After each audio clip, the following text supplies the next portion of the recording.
lot of people confuse the two. There are recessions and business cycles, and as I expect we're entering a severe recession right now. But there are also financial crises, which we've seen, 1994, the Mexican tequila crisis, 1998, the Russia long-term capital management crisis, 2008, obviously the global financial crisis, 2020. I don't quite know how to describe that. I mean, the economy goes down 31%. 31%. That's what happens when you turn off the lights, shut down the whole economy. That's what happens. So we have these financial crises, and then we have recessions. They don't always go together. 1990 was a recession with no financial crisis. 1998 was a financial crisis with no recession. The economy was doing fine through all that, even though we came within hours of shutting every market in the world. 2008 was interesting because we had both. That was a genuine deep recession, the worst since the Great Depression, and a financial crisis because we saw the sequential collapse of Bear Stearns, Fannie Mae, Freddie Mac, Lehman Brothers, AIG. Morgan Stanley was days away from going bust. Goldman was not far behind, et cetera, until the Fed came in, truncated the process, and bailed everybody out. So we just talked about how we're going into a severe recession. Mm-hmm. Is there a financial crisis on the horizon also? And the answer is yes. And you say, well, how do you know that? The signs are there. Nobody's looking, or I shouldn't say nobody. Very few people are looking, mm-hmm. Certainly not the Fed. But we see it in the Treasury yield curve. It's inverted, and just for the benefit of the listeners, a normal yield curve is upward sloping. So you have time along the x-axis, you have rates along the y-axis, and the curve of rates at different maturities goes up, and that makes sense. If sure. I'm going to, lend you money overnight, I'll have a certain rate. If I'm going to lend you money for 10 years, I might want a little more. Or you or anybody else or somebody lends me money for 10 years, you're going to want a higher interest rate because there's more risk. It's as simple as that. Well, what does it mean when the yield curve is inverted? It means that rates are projected to go lower. Mm-hmm. At longer maturity. So wait a second. Why would I take a lower rate for a longer term loan? The answer is I expect interest rates to come down generally. I'm looking for an interest rate crash, which sounds like a good thing, but it's not, because it would only happen if you had a financial crisis of some kind. So it's a long-term bet on a short-term rate. That yield curve is inverted, and that almost never happens. But the inversion starts around March 2023, where rates go up between now and then. Well, that makes sense because the Fed controls short-term rates. They've told us they're going up. We know they're going up. Just have to listen to them and believe them. But when you get out to around March 2023, they start to go down a lot. And so what does that mean? The Eurodollar market, these are the biggest players in the world. This is not your a retail account or your father's Merrill Lynch account or whatever. Mm-hmm. These are the big guys: sovereign wealth funds, hedge funds, central banks, major institutions. So it's serious money. They know what they're doing. And they're saying that rates are coming down starting in March. Again, not a good thing. Like, hey, aren't lower rates great for everybody? Well, not if it's because there's a dollar shortage, not if it's because there's a liquidity crisis. So we see, using standard economic indicators of the kind I described, inventories, real incomes are negative, they're going down. Everyone says, Jay, hey, look at the latest report from the Labor Department. Wages went up 5%. Yeah, they did, but inflation is 8%. Mm-hmm. So your real income went down 3. It's 5 minus 8 equals negative 3, at least where I went to school. So you've got declining real wages, inventory stockpile, which means no new orders, sales slowing, unemployment going up, layoff announcements almost every day. So the real economy is in terrible shape. But it looks like we might have a financial crisis on the horizon also. So it kind of is setting up like 2008, but maybe worse. And people ask me all the time, what do you do with your own money, or what's a model portfolio, et cetera. And I always explain to people, look, the key is diversification. Sure. Now, that sounds obvious, like, oh yeah, diversification, right. But the people don't really understand what it means. I'll run into people and they say, hey, I'm diversified. I've got 50 different stocks in 10 different sectors, consumer non-durables, technology, semiconductors, mining, minerals, et cetera.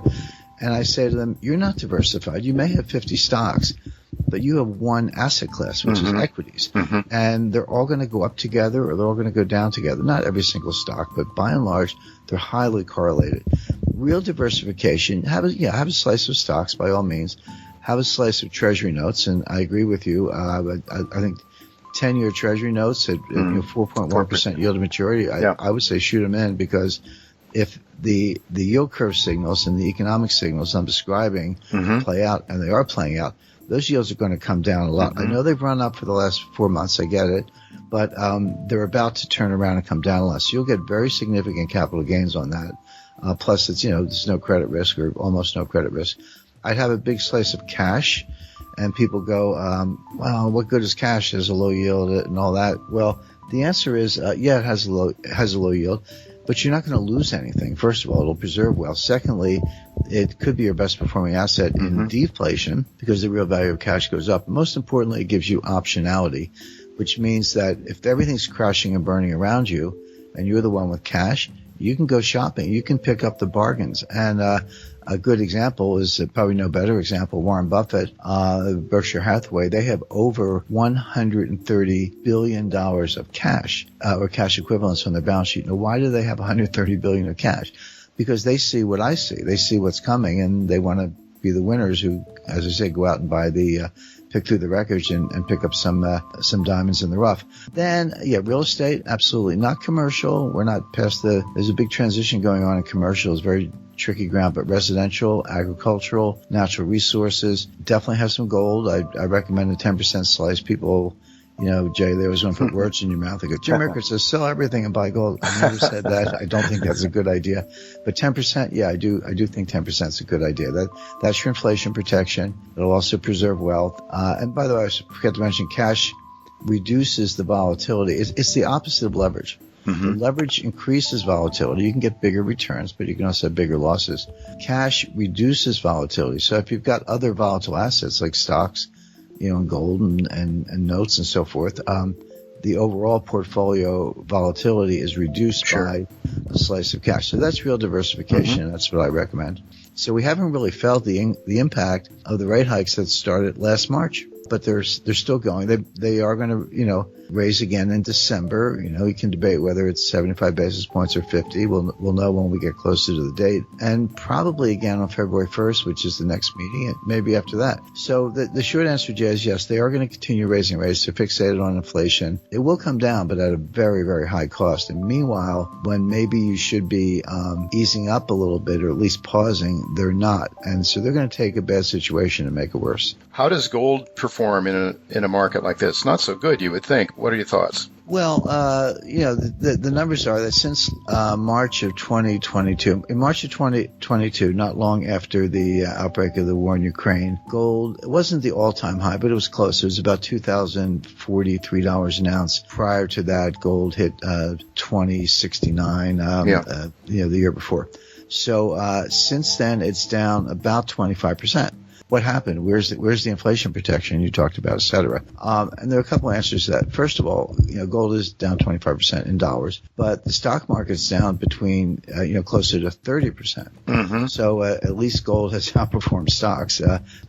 But the reason gold is not soaring in an inflationary environment is because what I mentioned earlier, this inflation is coming from the supply side, not the demand side. They're two entirely different kinds of inflation. I mean, inflation means prices go up according to some index, but the source matters. So supply side inflation, it's because of the breakdown of the supply chain. So energy shortages, logistics bottlenecks, not enough truck drivers. And it was leading to price increases because, if there's a shortage of goods and inelastic demand, then people are going to bid up the price. Now the other kind of inflation is demand. So the first one, the supply, is called cost push.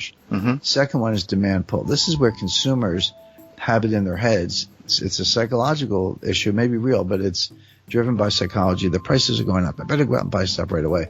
So you're thinking of buying a car, a refrigerator, or a new sofa, whatever it is. I better go buy it today because if I wait 3 months, the price is going to be higher. But that's self-fulfilling because if everybody does that, then all of a sudden there's no more furniture or new cars or whatever it is, and the price is going up. And that's what we saw in the late 1970s. And of course, gold soared during that entire period. But the point is, the demand pull inflation, which I described, which did happen in the 1970s, which is not the case today. We don't have that today.